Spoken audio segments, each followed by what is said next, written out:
중증외상센터 심폐소생술.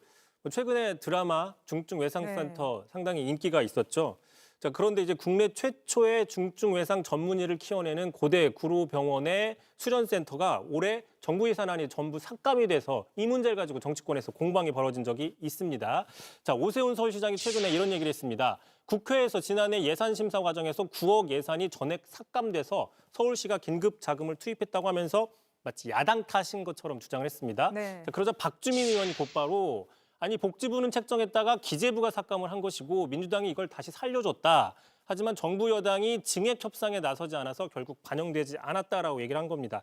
다시 얘기하면 국회로 넘어온 정부안 자체에 예산이 없었는데 민주당이 이걸 살려준 것이지 삭감한 게 전혀 아니다. 사실과 다르다고 팩트체크를 하고 있는 겁니다. 오세훈 시장 같은 경우에는 지금 국회가 예산을 삭감했다고 하고 박주민 의원은 아니다. 정부가 삭감한 거다는데 누구 말이 맞습니까? 근데 사실관계는 이제 바로 드러났죠. 그러다 네. 보니까 결국 정부 예산안이 넘어오지 않다라는 것이죠. 그러다 보니까 오늘 오세훈 시장은 그 부분을 인정하면서도 또 야당 공세를 폈습니다. 이렇게 얘기를 했는데요. 자, 중증외상센터 예산은 정부안에 반영되지 않았다.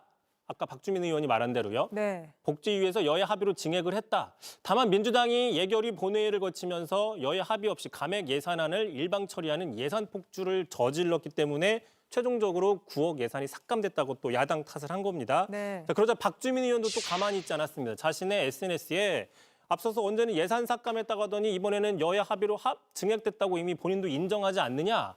결국 앞서서 그것은 가짜뉴스였다는 것을 본인도 아는 듯한데 정작 책임은 피하고 있는 모습 상당히 소인배스럽다라고 얘기를 했습니다.